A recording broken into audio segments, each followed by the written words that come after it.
प्रणाम आप सभी को। गूढ़ रहस्य ज्योतिष केंद्र में आपका हार्दिक स्वागत है। अभिनंदन है प्रिय बंधुओं, आप सभी का हार्दिक धन्यवाद। निवेदन रहेगा कि आपने अब तक अगर मेरे इस चैनल को सब्सक्राइब नहीं किया है, कृपया जो है मेरे इस चैनल को सब्सक्राइब कर दीजिए। बंधुजनों, आप सभी समझदार हैं। हम लोग YouTube पर जो मेहनत करते हैं, आपको पता है कितना इसमें मेहनत होती है। कुछ लोग कहते हैं भैया इसमें धन लक्ष्मी पैसे की खातिर आप लोग लगे हैं, ऐसा कोई, हालांकि आने का मकसद तो यही होता है सभी का, लेकिन यहाँ तक पहुँचने के लिए बहुत संघर्ष और बहुत मेहनत की आवश्यकता होती है। तो अगर आप लोग इसमें हमारा कुछ सहयोग देते हैं तो आपके लिए बहुत, हमारा भी हौसला बढ़ता है, कॉन्फिडेंस बढ़ता है, विश्वास बढ़ता है और हम अगले दिन जो है नए जोश के साथ जो है काम करना पसंद करते हैं। लेकिन अगर आप लोग मतलब हमारे वीडियो को जो है इग्नोर कर देते हैं या उस कंटेंट को समझने का प्रयास नहीं करते हैं, हालांकि मैं बहुत सिंपल और साधारण बनाने का प्रयास कर रहा हूँ, क्योंकि जैसे कि मेरा विषय हालांकि ये नहीं है कि ये जो मैं, क्योंकि अध्यापक हूँ तो विशेषता मेरा वो बोलने का या जो मेरी लैंग्वेज स्टाइल है वो कुछ हद तक जो है ऐसे ही होती है जैसे विद्यार्थियों को मैं संबोधित कर रहा हूँ। परंतु ये बात मैं भी जानता हूँ कि आम लोगों तक या मैं पहुँचने का उसमें प्रयास भी कर रहा हूँ, मेहनत भी कर रहा हूँ कुछ हद तक, और आप लोगों का अगर सहयोग रहेगा तो वहाँ तक पहुँचने का भी प्रयास करूँगा। वीडियो को अंत तक देखिए अवश्य, बहुत महत्वपूर्ण जानकारी है। निश्चित तौर पर ये राशिफल नहीं है, मैं आपको बतलाने जा रहा हूँ। कार्तिक मास में अभी दीपावली है और दशहरा कब है, कब आपका धनतेरस है, कब आपको जो है नरक चतुर्थी है या भाई दूज या वो प्रतिपदा के दिन जो गोवर्धन पूजा होती है, आदि आदि जो चीज़ें हैं ये कब संभव है, कब करेंगे इस चीज़ को, ये सब चीज़ें जो हैं आपके सामने मैं प्रस्तुत हुआ हूँ लेकर के। तो सबसे पहले बात करते हैं दशहरे की। दशहरा 5 अक्टूबर के दिन। हालांकि अब इसमें मैं आपके लिए जो टाइम जोन बना करके या मुहूर्त के हिसाब से जो मैं समय लेकर के आया हूँ, हो सकता है उसके लिए मैं आपके लिए एग्जाम्पल ना दे सकूँ, या ये जो है मैं जो लेकर के आया हूँ मैं दिवाकर पंचांग से उठाया है और उसी के अकॉर्डिंग मैं आपके सामने प्रस्तुत कर रहा हूँ। तो उत्तर भारत के लिए लगभग ये समय जोन रहेगा, लेकिन साउथ के लिए, अनदर पार्ट के लिए, हिंदुस्तान के और भागों में जो है उसमें थोड़ा सा समय में अंतर हो सकता है। तो आप अपने टाइम जोन को जरूर वहाँ पर देखने का प्रयास करें और उसी के हिसाब से आप जो है काम कर सकते हैं। तो दशहरा 5 अक्टूबर के दिन मनाया जाएगा। दशहरा बिल्कुल एक्यूरेट, इसमें कोई अभी तक समस्या नहीं है। लेकिन धनतेरस के दिन 22 और 23 अक्टूबर के दिन, हालांकि मूलतः मैंने जो है इस पे जो मैंने ध्यान दिया या मैंने इस पे काम किया, तो धनतेरस जो है कम्प्लीटली जो है वो 23 तारीख को ही अच्छा दिन निकल के आ रहा है। जैसे कि आप जानते हैं कि इस बार रक्षाबंधन, जन्माष्टमी आदि सभी त्योहारों में जो है कहीं ना कहीं तिथियों का और मुहूर्तों का जो है बहुत बड़ा विवादित स्थितियां रही है। हालांकि हमने भी नहीं किया, पंचांग में नहीं किया, ऐसा नहीं है कि पंचांग वाले गलत है या हम लोग गलत हैं। इसमें परिस्थितियां इस तरह की बन रही है, प्राकृतिक परिस्थितियां हैं, उसमें आप कुछ नहीं कर सकते। तो ये जो है धनतेरस जो 23 अक्टूबर को आप जो है मनाए। इस दिन क्या करना चाहिए आपको? विशेषता क्या होता है कि आप जो है चांदी के बर्तन या चांदी की जो चीज़ें होती है उसको खरीदने का जो विशेष महत्व होता है। धनतेरस जो है आज के दिन जो है वो भगवान धन्वंतरी जो है वो अमृत का कलश लेकर के समुद्र मंथन से बाहर निकले। तो धनतेरस की विशेषता यह है, कलश कुंभ आदि जो है, जो भी आप जो है जैसे भी आपके रीति रिवाज उस हिसाब से बर्तन वगैरह लिए जाते हैं, नई चीज़ें ली जाती है, तो बहुत अच्छा ये शुभ दिन माना जाता है। या ज्वेलरी वगैरह भी आप उस दिन ले सकते हो। और इसमें ये ध्यान रहे कि इसमें शुक्र अस्त है, इसका कोई महत्व नहीं है। ये आप वर्ष में एक बार ये तीज त्यौहार आते हैं, इसमें वो उस प्रकार का कोई दोष नहीं है, निर्विवाद होकर के आप जो है इस कार्य को कर सकते हैं। अब रही बात नरक चतुर्थी। नरक चतुर्थी जो है वह 24 अक्टूबर के दिन जो है वो मनाई जाएगी। 24 अक्टूबर को दिवाली भी है और नरक चतुर्थी भी है।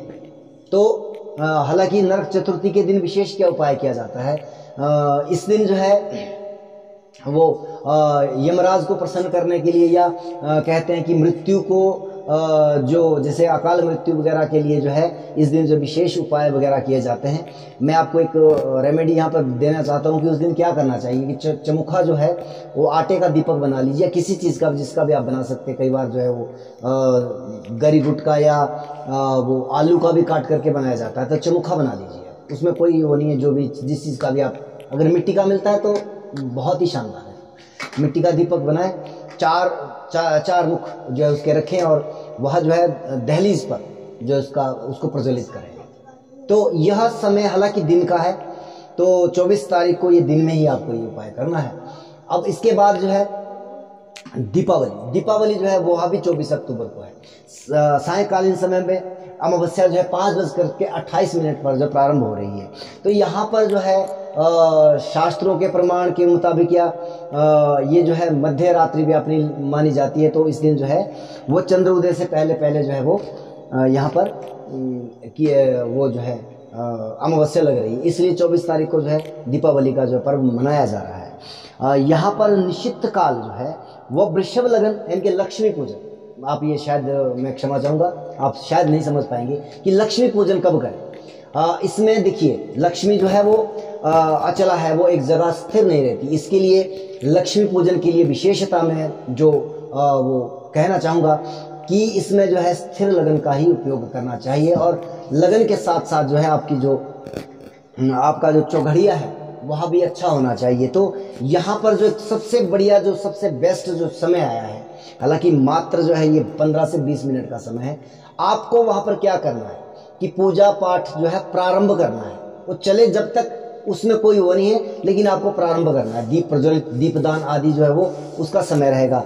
देखिए उस दिन जो है वृषभ लगन जो है शाम के समय में 6:53, आप इसके 5-7 मिनट ऊपर नीचे आप हो सकते हैं अपने टाइम जोन के हिसाब से।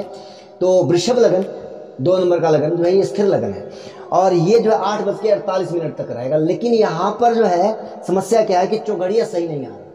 तो यहाँ पे जो चर का चौघड़िया है जो शुभ माना जाता है, शुभ लाभ अमृत आदि जो है चर, ये जो है बहुत शुभ माना जाता है। तो यहाँ पर जो चौघड़िया जो है 5:43 से 7:20, यानी कि इसमें सबसे जो शुभ जो जोन आया है वो आया है आपका लक्ष्मी पूजन का दीपदान का 6:53 से लेकर के और 7:20, यानी कि केवल 27 मिनट का समय है।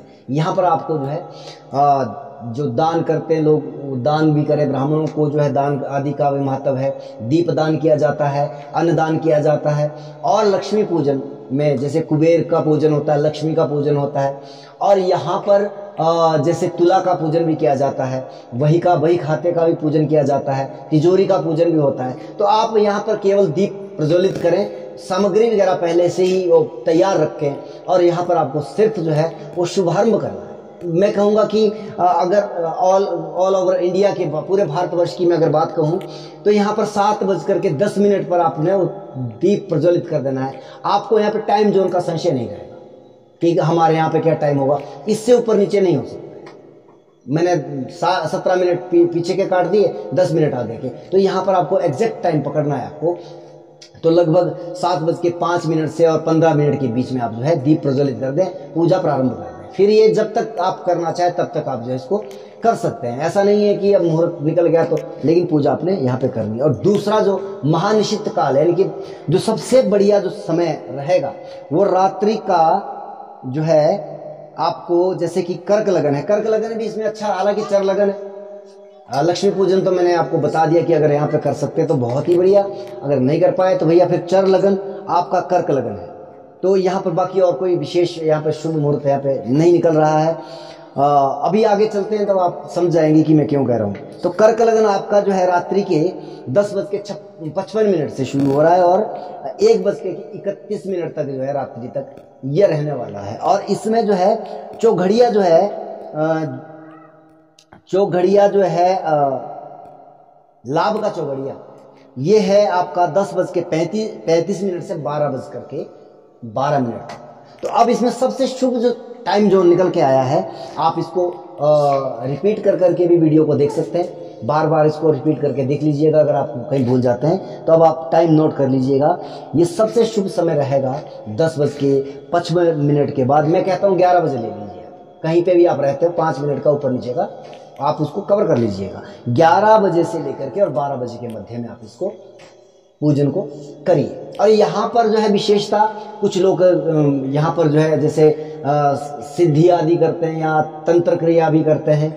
मैं कहता हूँ चलिए आप जो भी करते हैं उसके इसी समय में आप उसको उचित है। जैसे कोई यंत्र आदि बनाते हैं, कोई ताबीज़ वगैरह जो भी आप करते हैं अपना कर्म है, आप इसको करिए। उस दिन का विशेष महत्व है और विशेषता अगर मंत्र जाप या जैसे कनकधारा स्तोत्र है या आपके लिए जो है श्री सूक्त का पाठ है या जो है आप बहुत सारी और चीज़ें भी कर सकते हैं। आदित्य हृदय स्तोत्र का पाठ करिए आप, हनुमान चालीसा करिए आप, कोई विशेष मंत्र जाप करिए आप, गायत्री मंत्र जाप करिए आप, लक्ष्मी जी के कोई भी मंत्र को। देखिए मैं मंत्र माइक पर या यहाँ पर बोलने की भूल नहीं करता। ये जो आज के समय में अध्यात्म जगत के अंदर जो चीज़ें चल रही है, क्षमा चाहूँगा, ये सब बिल्कुल शास्त्र विहीन चीज़ें हैं। मंत्र उच्चारण करना और वो भी इस तरह के प्लेटफॉर्म पर, उसका महत्व कैसा रहेगा। मंत्र कभी भी जो है गुरु के सानिध्य में ही जपा जाता है, गुरु की आज्ञा से बगैर नहीं जपा जा सकता। और मैं सबका गुरु नहीं हो सकता हूँ, इसलिए मैं यहाँ पे मंत्र नहीं देता हूँ। आज के समय में तो दीक्षाएं भी जो है वो ऑन ईयर हो रही है, माइक पर हो रही है, ऑनलाइन हो रही है।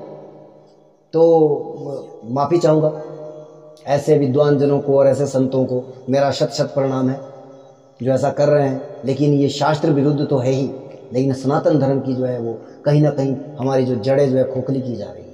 तो आप इन चीज़ों को बचिए, आप इन चीज़ों से। आपने देख लिया पहले कुछ दिनों से लेकर के हिंदुस्तान के अंदर 2000 हालांकि 2000 से लेकर तो ये पकड़ धकड़ शुरू हुई है। कब से लेकर चला आ रहा है, पूर्व काल से कितने धर्म हमारे बीच से निकल गए, बन गए, नए से नए धर्म बन रहे हैं। तो मैं किसी के खिलाफ बोलने का यहाँ पर नहीं बोलना चाहूँगा, लेकिन ये सब का सब जो ड्रामा है, ये सब सनातन धर्म की जड़ों को कमज़ोर करने का कार्य कर रहा है। तो मेरा निवेदन रहेगा, मैं मंत्र यहाँ पर नहीं दूंगा।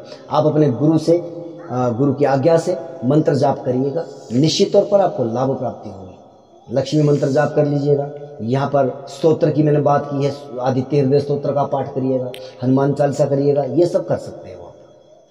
और यहाँ पर श्री सूक्त के द्वारा आप अगर मान लीजिए कोई कर्जे के नीचे डूबा हुआ है, कर्जे के नीचे डूबा हुआ है, उसके लिए मैं एक रेमेडी बता रहा हूँ। जैसे बिल्व जो वृक्ष होता है, उसकी 108 लकड़ियाँ जो है आप लेकर के आए और उसे घी में डुबो करके वो हवन भी आप कर सकते हैं, आहुतियाँ दे सकते हैं श्री सूक्त के पाठ से। एक एक जो श्लोक है उसमें स्वाहाकार शब्द लगा करके और पहले ओम, लेकिन अगर स्त्री है तो ज़्यादा बेटर है कि आप ओमकार का उच्चारण ना करें। तो आप जो है ऐसा आप कर सकते हैं, या किसी आप ब्राह्मण, योग्य ब्राह्मण से करवा सकते हैं दिवाली के दिन इसी समय में। कौन सा समय?